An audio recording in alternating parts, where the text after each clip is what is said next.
मैं वरदानी सर के inter college Sumerpur. देखिए 11th में हमने आपको कल इलेक्ट्रॉन, प्रोटॉन, न्यूट्रॉन की खोजकर्ता, इनके प्रतीक और आवेश ये आपको बताए थे। अब आपको बता रहे हैं कैथोड किरणें तथा इलेक्ट्रॉन की खोज, discovery of cathode rays and electrons. देखिए जूलियस प्लकर वैज्ञानिक थे। कई वैज्ञानिकों ने प्रयास किया लेकिन सफलता नहीं मिल पाई।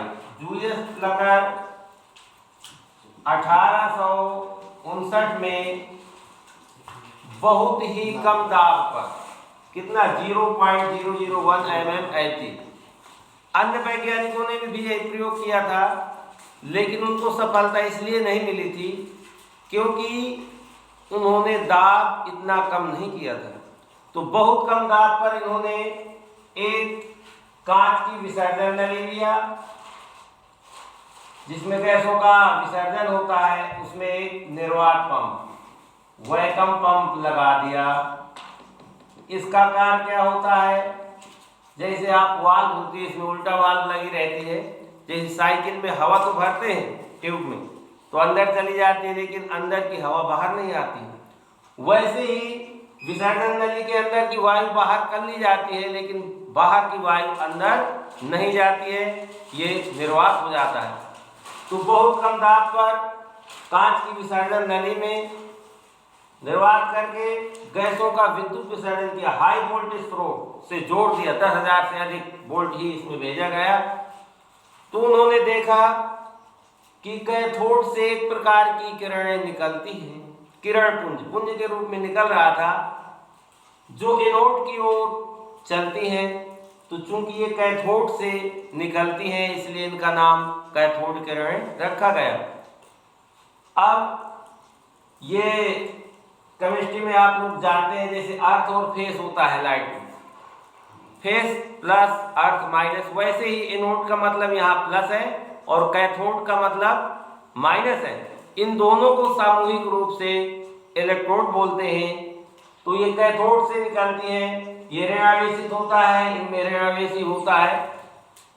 अब ये प्रश्न उठता है कि उत्पन्न कैसे होती हैं। तो जब गैसें इसमें ली जाती हैं और आयनित होती हैं, धनायन बनते हैं, तो इलेक्ट्रॉन निकलते हैं। इलेक्ट्रॉन में ऋण आवेश होता है इसलिए ये धन प्लेट की ओर गतिमान हो जाते हैं और किरण पुंज के रूप में चलने लगते हैं।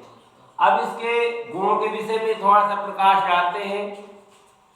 इसके गुण क्या है, ये किरणें सीधी रेखाओं में चलती हैं, देखो ये सीधी जा रही हैं और यदि इनके मार्ग में कोई हल्की वस्तु रख दी जाए, पहिएदार वस्तु जो घूम सकती हो, तो ये उसको घुमा देती हैं, जिससे पता चलता है कि इनमें गतिज ऊर्जा और द्रव्यमान भी होता है। क्योंकि गतिज ऊर्जा के ई बराबर क्या होता है, हाफ mv²।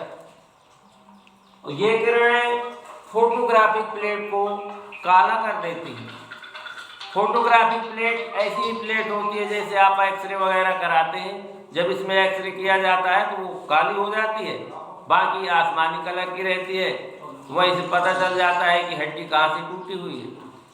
ये गैसों को आयनित कर देती है क्योंकि ये खुद ही आयन है, आवेश है इनमें, इसलिए गैसों को आयनित कर देती हैं। ये किरणें विद्युत और चुंबकीय क्षेत्र में धन प्लेट की ओर मुड़ जाती है। जैसे यहाँ पे धन प्लेट लगा दिया जाए तो ये किरणें ऐसे घूम जाएगी।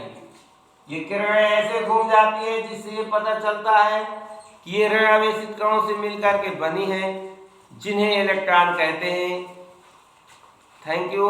अब आपको आगे कल बताया जाएगा।